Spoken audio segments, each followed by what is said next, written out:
and welcome to another beautiful episode of Softline. I'm Nancy Banigo, and with me today I have Queen Esther. Hello, Esther. How are you doing? Hello, Nancy. I'm good. And you? Hello, fine, viewers. thank you. It's good to have you back on the show today.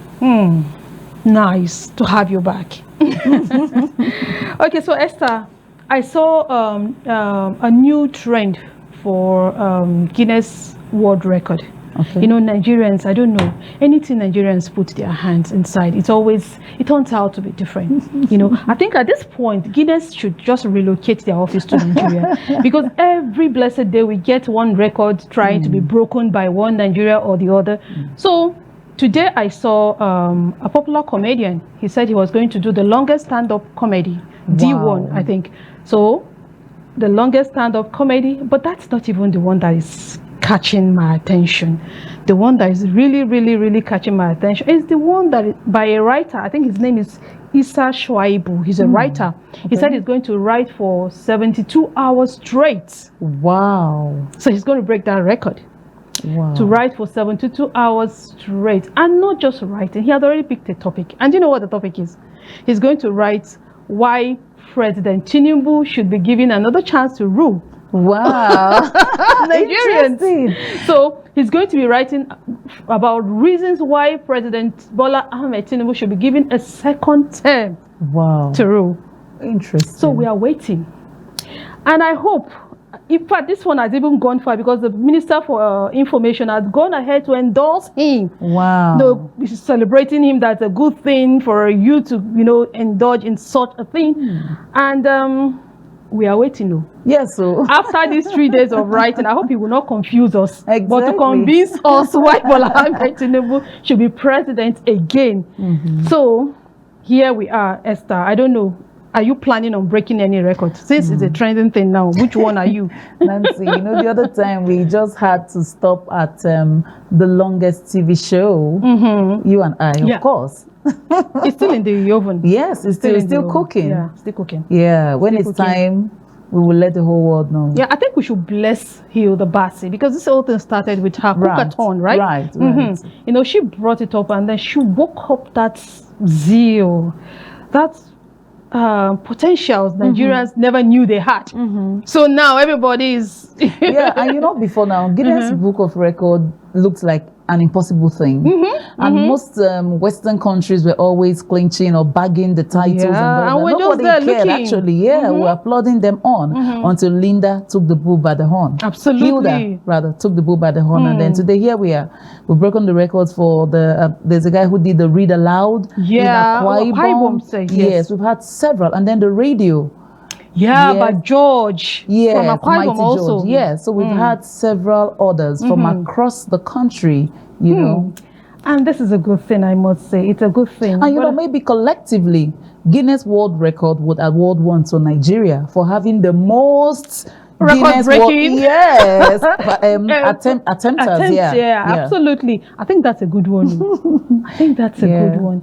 Well, it's a good thing. I like it. I like the Nigerian spirit we have. You know, wherever we go to, we always want to showcase. Whatever it is, bring it on. We are there. You know, we just want to show that we are the giant of Africa, not just by population, from all ramifications. So we'll go on a very quick break. Our topic today is a very interesting one, so you just have to stick around. After this break, we'll introduce our guests as well as our topic. Stay with us. We'll be right back. Thanks for tuning in. So today we are breaking down barriers and pushing boundaries as we explore the vital topic of disability inclusion, why it matters. Joining us on this special guest is our special guest, Meek Ekpo, a passionate advocate for disability inclusion and accessibility rights. And to make our conversation even more accessible, we have Daniel Christian. He's a signer on air with us today to interpret our discussion in sign language. Let's get started and learn from our experts. All right, Meek, you're welcome to the show. Thank you so much, Nancy, for having me. You're welcome. Daniel? Good. All right, so that's Daniel. He'll be doing the sign thing, you know. Okay, so let's start this conversation like this with Meek. Just tell us some of the misconceptions people have about disability and how we can dispel some of them. Okay. I'd like to thank you so much. I'd like to first of all explain what disability inclusion is. Okay. First. Okay. Now, disability inclusion has to do with creating accessible environments where persons with disabilities are respected, they are valued, they are given equal opportunities in our society, whether at workplace, whether in educational sector, every sector of life. So they are given equal opportunities. And now so many people have this misconception that persons with disability are useless. Some see them, some parents that give birth to children with disabilities see their children to be witches, let's say, use the word, they see them to be not really important in the society, but that's not true. We have persons with disability who, because of being equipped, they have become professionals in different fields. We have persons with disabilities who are medical doctors, who are lawyers, who are teachers, so they are very relevant in our society. Okay.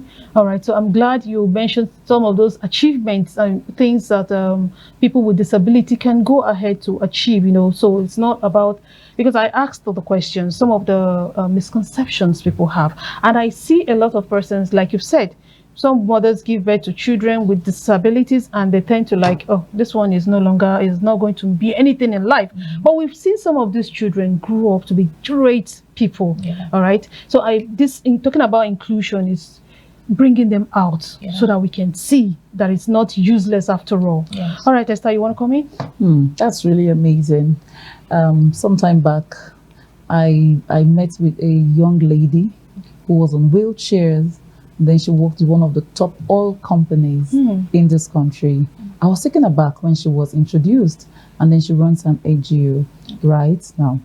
What level are you taking this advocacy to? Okay. It is not just parents who see these children who are born with certain disabilities as bad luck. Sometimes they hide them, they lock them up in the house, they don't want their friends to see them. How do you take this advocacy to a level where even these young disabled children get to know they have a bright future, as bright as the lady that I talked about? They can walk anywhere, they can be anything. How far do you take it, and how can you help them regain their confidence in themselves? Okay, thank you so much. Now, advocacy is about making people understand that indeed these people are quite important members of our society. They are good people that can contribute positively. And so creating awareness starts with the family, making sure that members of the family of these persons understand that they are actually valuable members of the society. And then I also look at going to schools. I'm currently on a project where I teach sign language interpretation in mainstream schools, not just special education schools. Wow. So many of these mainstream schools, when you go to talk about sign language interpretation teaching, they say, oh, we don't have special children here, we don't have deaf children here. So but they tend to not to see the importance. So I help them see the relevance of these children learning sign language so that they can become empathetic members of the society. They can interact, relate with these persons with disability and not see them as a problem in the society. Okay. Now, I know this advocacy didn't start today. Now, from your experience, which sector of the economy do you think is most hit? Talking about people who frown at people with disability. Okay. Let's look at the economic sector. Okay. Like for instance, organizations, they find it difficult to employ persons with disability. They come up with the excuse that they will not be able to communicate with these people. They will not be able to interact with these people. So, and then they're not ready to come up with policies that should be flexible. Flexible in the sense that it incorporates persons with disability. So the economic sector also really looks down at people with persons with disabilities. Okay, then which other sector would you say, oh, this sector is trying, you know, they are giving so much chances to people with disabilities and all Okay, the educational sector is trying. You know, we have special schools like in Akwa Ibom State, we have special schools, but that's not enough. That's not enough, because some of these special schools, the teachers that are there who are expected to be special educators, you know, some of them don't even understand sign language, can't even use sign language. So there's still that gap. You know, we don't have assistive technology devices that can help these persons scale through, you know, the academic world. So we still have a gap, even though the educational sector is trying. There's still so much gap and so much that needs to be done to make it better. And then when you go to this, your outreach, what are the major complaints you hear? Okay, the complaint is that, you know, many people don't even have good knowledge about this issue in our society. They don't really understand. So when we talk about share this idea with them, they are like, oh, I thought there is no way we can talk to these people like a deaf person. I thought there's no way we can communicate with them because they're always having difficulties. And then the persons with disability on the other side, they have a problem of discrimination. You know, people in the society discriminate against them. They don't give them opportunity to express themselves. You know, they don't make environment accessible for them as well. Take for instance, maybe like a deaf person going to a bank, or a dwarf going to a bank, you know, as a customer. The counter there is so high for this dwarf to, you know, be attended to. So in such situation, the institution, the organization, they're supposed to create a more accessible environment for such a person and not stress the person. Now, sometimes someone who is physically challenged gets to stand on a long queue for a long time, which is not supposed to be so. They're not supposed to stand on a queue for long. So, you know, so our society really needs to be engaged, given more knowledge and trained about these issues. All right, Esa, you want to come in before I go on and on? Okay, so while she was talking about the dwarf person, the thing. Yes, you find that there are certain buildings with certain features for those who cannot climb the staircase, right? There is this other slope kind of ramps, okay, that they go and get into the building with. But then these things are associated with costs, because some time ago I visited a school. It was a conventional school, but they said they had made provisions for learners with disabilities and special needs, the braille and everything, they had it, but that the cost of acquiring those items were twice the cost establishing the school in itself. So at some point they got discouraged. So, and here you are talking about inclusion and making sure for organizations to make sure that these features or structures are put in place to accommodate all kinds of persons living with disabilities. So how can you help them work around it? Okay, doing this, being able to set up these structures, yes, it's true that it's actually expensive. Yeah, it's actually true that it is expensive. But when you see the value in these people, you get to see the potential in them. You know, you get to understand that doing this is actually innovative. Now, for instance, like the RAM you're talking about, it's not only for persons with disability. Probably a mother who uses a stroller can also use that. You know, so it's not only beneficiary to only persons with disability. Other members of the society gets to also benefit from this. So yes, it is expensive, but it is also important. You see it as something important that needs to be done. If you want to give people equal opportunity, you want to respect people of different worlds of life. All right, so I'm sure before you started this advocacy, you have some things, you know, some benefits you would like to reel out to people, you know, to convince them and not confuse them. I like to use the word to convince them the importance of inclusion, right? So if you could just take us, you know, through some of them, what do the society stand, you know, to benefit if we told this line of inclusiveness, I mean, including people with disability into the different sectors of the economy? Okay, there are so many benefits of disability inclusion. Okay. Like I said earlier, these benefits are not just to persons with disability. It's for everybody. First of all, we get to have an innovative society.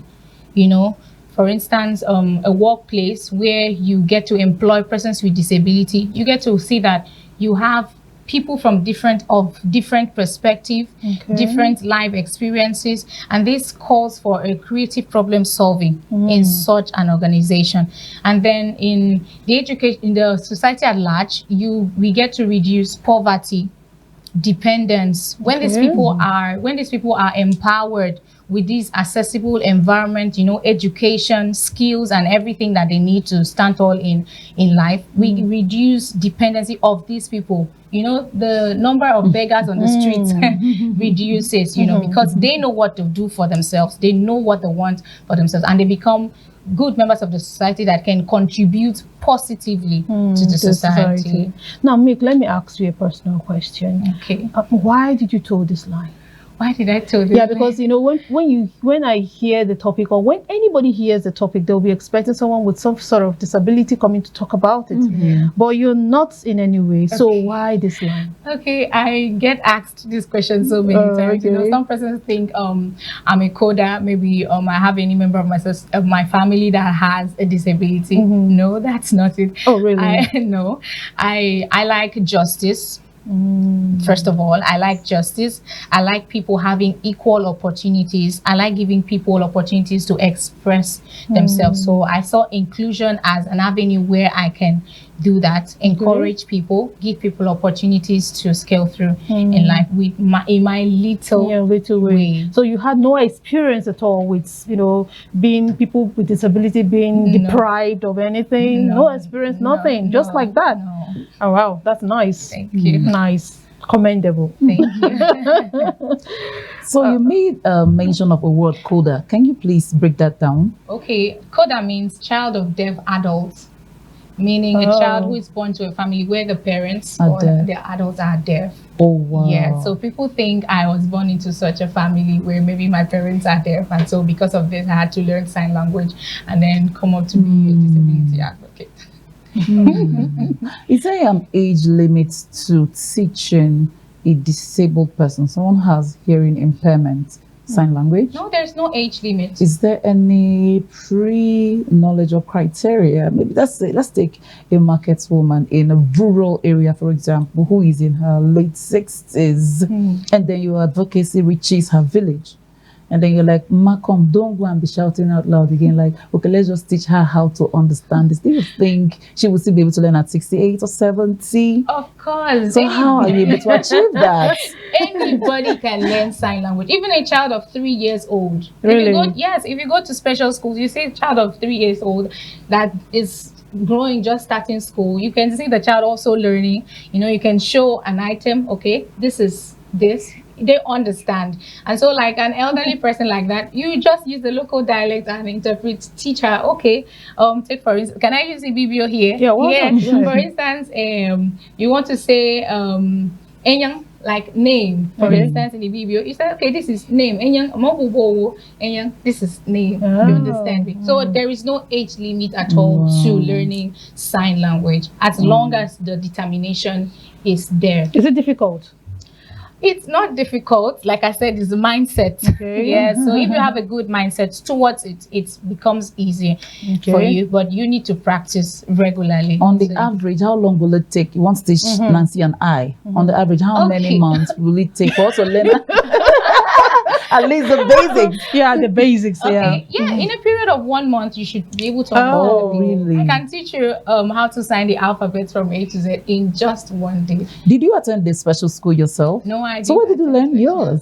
Okay, while people went to learn how to sew clothes, bake cakes, they had to learn how to apprenticeship in signing. in sign language. Oh, wow. Do we have them around? Yes, we have sign language interpreters like himself. We have so many of us. I'm a sign language interpreter myself, so we're many around here. So if you're interested in learning sign language, you can contact any of us. Okay, so I would really like to know if people are interested. How is the population like? Do you see more people coming in to learn sign language, or do you see people like, this is not my business? Well, at first, somebody seeing you signing becomes interested, and then at some point becomes tired. Oh, yeah. Yes, it's true that it is stressful, sort of, but like I said, the mindset matters. When you know the relevance of this thing, you will be ready to learn. All right, let's go on a quick break to give our signer Daniel some minutes to rest, because I see he's doing this a whole lot. We'll be back to continue the discussion. Stay with us.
All right, thanks for being there. So we are still discussing disability inclusion, why it matters, and we have Meek and Christian in the studio with us.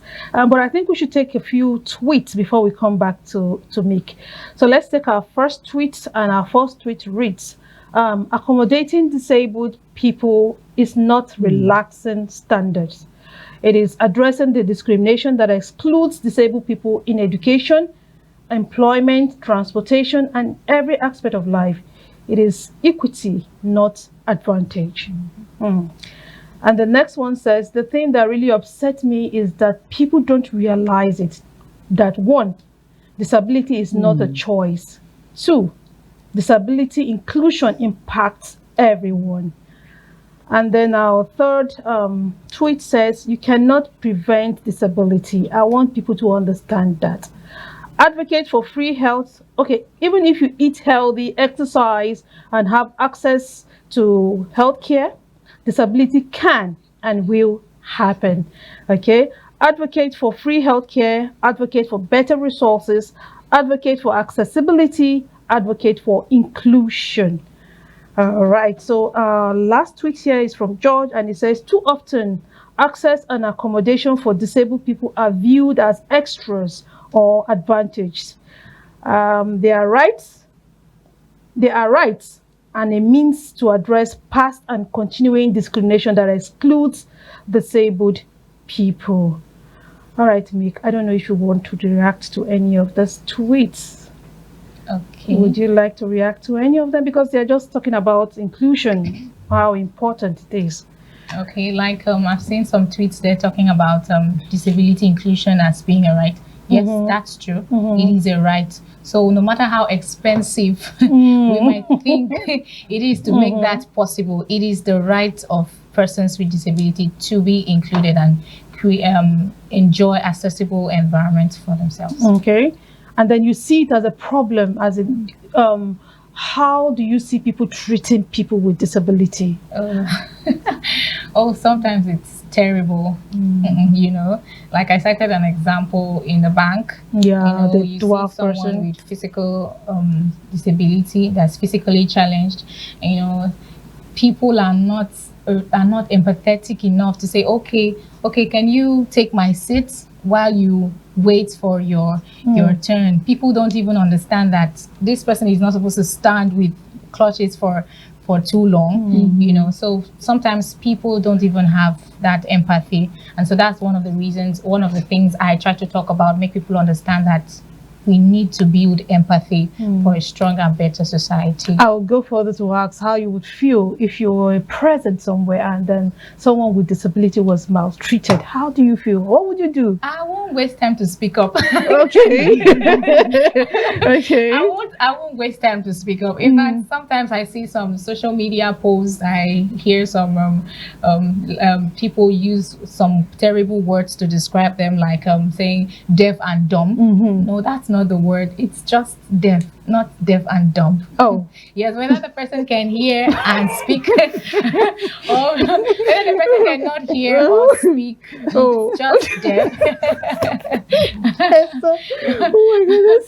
Okay. Not deaf and dumb. Okay. Yeah. You know, sometimes you hear people saying disabled person. No, it's not disabled person. It's person with disability. So okay. I try to make people understand or teach people, you know, these things you're doing are not right. Okay. So do you also talk to these people with disabilities? Because somebody once told me that these people with disabilities sometimes have their own baggage too. Like you try to be of help, they tell you, I don't need your sympathy. You know, so how do you address such things? Okay. Okay. Every human being has their own baggage, you know. Now, they don't want you to they don't need pity per se, like make them feel weak and feeble, like they can't help themselves. That's not what they want. All they want is their rights. It's my turn, you do this, I get what I have to get, you know, give me an opportunity, let me prove myself that I can actually do this. So they don't need your pity, you know. So we need to be able to differentiate between pity and inclusion, or charity and inclusion. All right, Esther. Wow. Okay, so I've just learned something. It is not disabled person. People with disability. Yeah, that's really. And it's not deaf and dumb. Oh my goodness. Yeah, you know, when somebody struggles to speak, you're like, the person is dumb, right? yeah. Okay. So I've actually had a family, the husband deaf and can't speak, the wife sing, and then all their 4 children are very normal. Oh. Okay. Yes, they can speak. They're very, very normal, complete. Oh. And then so at one point in time, they came to our house for holidays. So while the parents were, in fact, the language of the house is Sign language. yeah, you know. And then I have found out that, you know, certain persons turn down certain opportunities from some persons because they have one disability or the other. I wouldn't want us to narrow it to deafness and all of that. We have several other forms of disabilities. Some may not be red flags, right? Like you just see them and then you get to know that this person has. So can you shed more light into other areas of disability, right? That we as the society should be on the lookout for. Soon as we spot them, we know how to support them where necessary. Okay. Yeah, we have different forms of disability. We have the blind, we have the deaf, we have the physically challenged, those ones that go on wheelchair and crutches. We have the leprosy survivors. Wow. Yes. We have albinos, you know.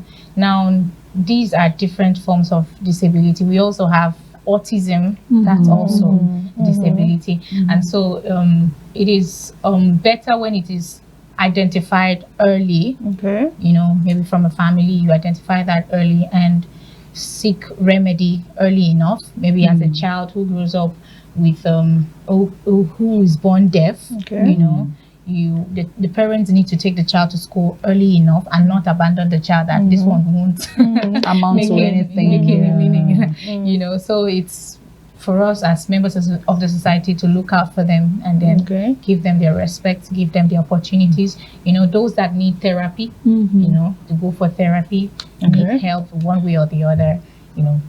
All right, so I've always been an advocate for inclusive education. Yeah. And then I have a guest who is a regular, and she's also an advocate. And each time she comes here, I like to engage her on the level she has reached, you know, talking about inclusiveness in education, in our educational sector. Now, let me ask you, what's your take? I know you've encountered parents who, I don't know how to put it now that it wouldn't sound rude, like parents of regular children Okay. who would tell you they wouldn't want their kids Yeah. going to schools with special Yeah. needs children and all that. So what would you say to those parents? Because you are advocating for inclusiveness, right? Both in the educational sector. So how would you be able to convince these parents? Because most schools are afraid to even bring this up because they're going to lose a whole lot of customers. So how would you now advocate? Okay. Talk to these parents. Now that's the discrimination we are talking about. Now we forget that this disability can happen to anybody at any time. Maybe you were born with your 2 hands or your 2 legs functioning. An accident happens. Oh yeah. 1 leg is gone. You're physically challenged at that moment. So make them understand that disability can happen to anybody at any time. So what we have to do is give people an opportunity, respect them, understand, see yourself, put yourself in their shoes, you know. So that's what I tell those kind of people or parents. And then to schools who say no to inclusiveness. Well, I preach the same message to them. I tell them that you don't just become inclusive because just for persons with disability. It's for everybody. Now a child from an early stage or from secondary school who has learned sign language, for instance, is already building a career. It's sign language interpretation is not charity. It's a career on its own, respected profession, you know. So a child gets to understand that there are other fields of life. A child can also grow up to become an advocate as well, and not just say, okay, I want to be a doctor, yes, you can be a doctor and also be a good interpreter in the hospital. Of course, because we have so many health facilities or hospitals, we rarely find interpreters in such places. So a child who has learned inclusion early enough is able to manage someone with a disability who comes into such environment. You know. All right. Let's talk about technology now. Okay. How can people leverage, technology to promote inclusiveness? Okay. How can people leverage technology? Let me cite an example, like the videos we post online. Those captions helps a deaf person to understand what you're saying. Yes, even though they are not accurate. Some of them are not accurate, but at least it helps. You know, maybe a TV presentation like this, media presentation, we have sign language interpreters that can also help. This is part of inclusion. So we have assistive devices, like hearing aids for the deaf that they could use. Yes, although some of these things are actually expensive, but we should see it as something that is important as a right for these persons. So okay, so if I want to learn the sign language, is there any device or app that can make it easy for me instead of coming physically to learn them? Learning with an application will not give you the results you need. Yes, we have some AI tools that teach sign language, but sign language are of different forms based on the region. We have the Nigerian sign language, we have the American sign language, we have the British sign language. So we have different different sign languages. Perhaps at this point I should ask Christian which one he's learning. Could you interpret which one he does? Does he do the American Sign Language? Does he do the Nigerian Sign? So, do I need to answer that? Yeah. Okay, since I am in Nigeria here, so I use the NSL, which means the Nigerian Sign Language. Okay. So that will, give more understanding to my deaf person in this political zone. I had to bring you in to talk so that people won't misunderstand. Think you're deaf. And how you be deaf and hear me? All right, thank you so much. Esther, you want to ask one more question? We have very few minutes to go. It's been a very, very amazing session so far. Madam Meek. Thank you so much. Okay, so I just noticed that while Christian signs he attaches emotions to it. His face, look at his face right now. You see the conjuration where he needs to smile or frown or look sad. He doesn't. Yeah. So doesn't the hands speak alone? Yeah, it's not just the hands. So your whole body, your face. Oh. Now they understand what you're doing. Okay. Even you can speak like he was doing, speaking and Still signing. and still signing. They can lip read to understand what he's also doing. So those gestures helps them to understand Okay. what.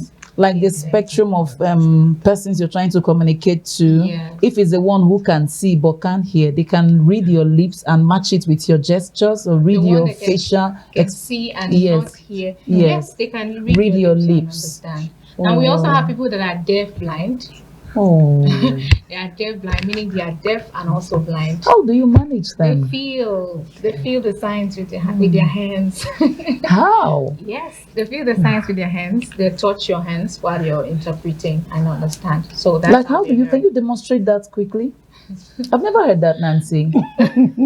Okay. I'm trying to understand. So she's going to sign the A, let's say A to Z, A to C. Yeah. So let's say randomly. Yeah. So I don't have to match. So I'm going to say it. So let's make it practical. Okay.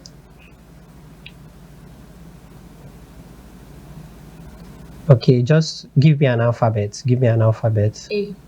No, with your hands. With your hands. Okay. So any alphabet. So I'll be able to voice it out. Okay. Okay. So this is A. This is D. No. Just give me an alphabet with your hands. Okay. Don't say it. Okay. Okay. So this is letter D. So give me another alphabet. And this is letter E. And this is letter F. And this is letter I. And this is letter Y. And this is letter A. Okay. So now you get this alphabet and then you match it and then you understand what she makes says. Sense out of it. Oh my word. It will take a day to say good morning. Wow. Oh my goodness. Oh my Nancy, goodness. can you beat that? Oh my goodness. That's Oh, innovative. goodness. Okay, so now let's talk about government policies. Talking about government policies that has to do with inclusiveness. Is there the ones you would like them to adjust? Is there ones you would like the government to really work on? Okay. Are there things you want the government, to include in the policies, as regards to inclusiveness for people with disabilities? Okay, we have the Disability Rights Act 2018, which was signed into law in 2018 by late President Muhammadu Buhari. Okay. It's actually comprehensive, but we still struggle with implementation and monitoring. Now, there are states that have still not domesticated this bill, meaning some states have still not signed it to law for the citizens of those states to benefit from it, or persons with disability from those states to benefit from it.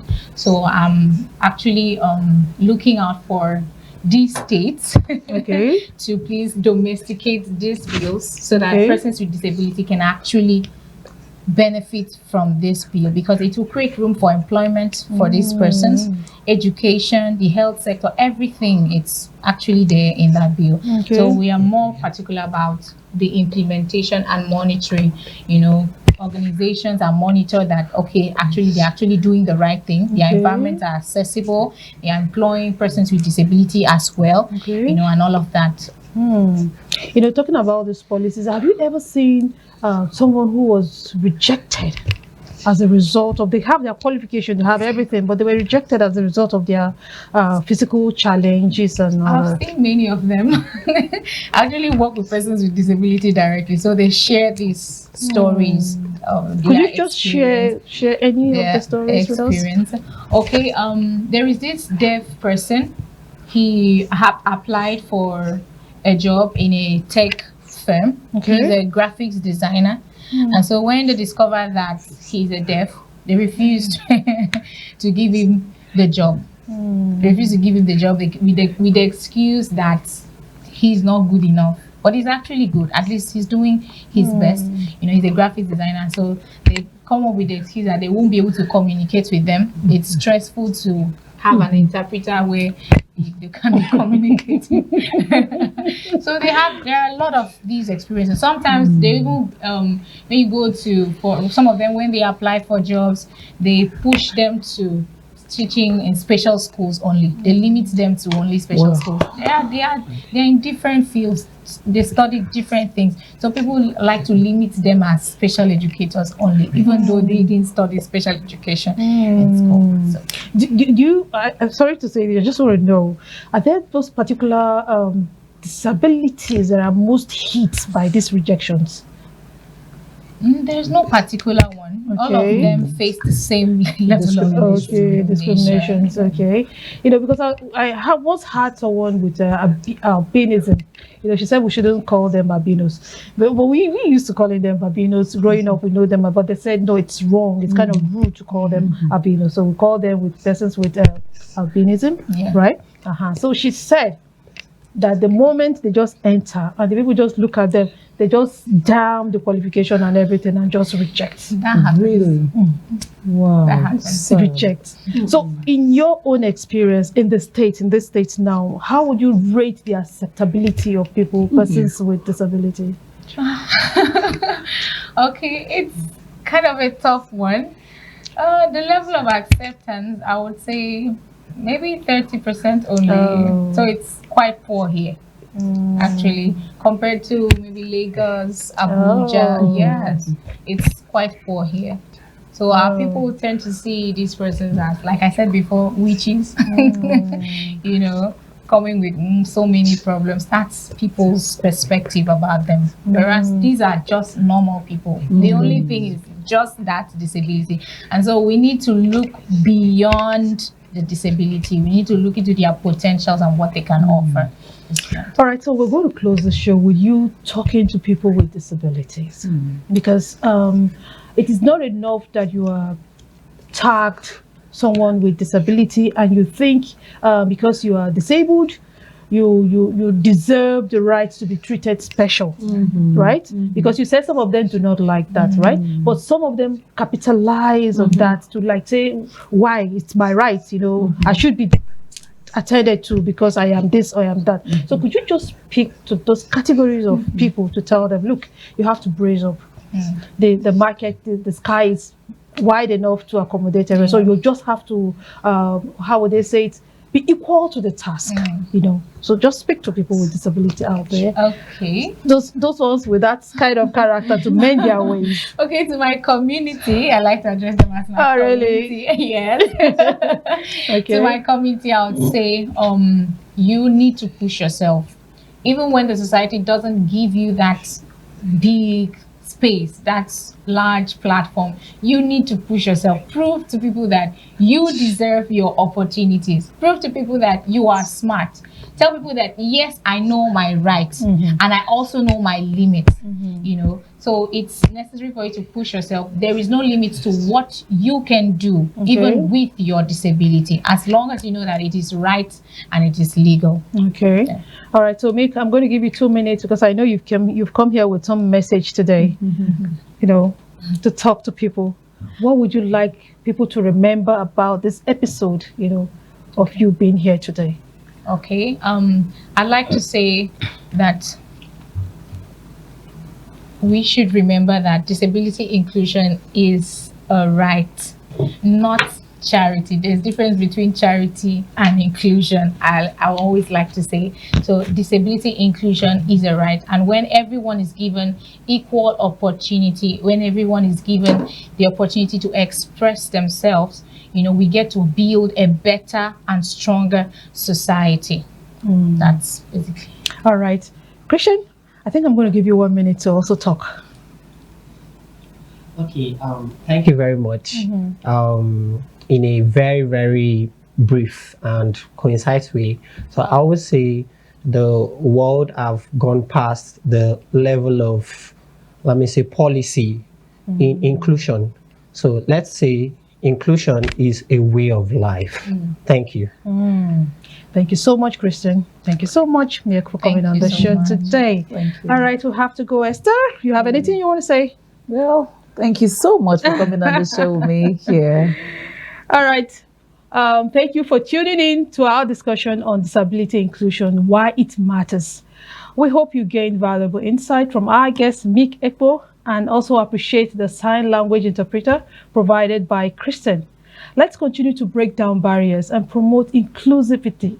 Almost twisted my tongue in our community. So until next time, stay inclusive and keep shining. From all of us, bye-bye for now.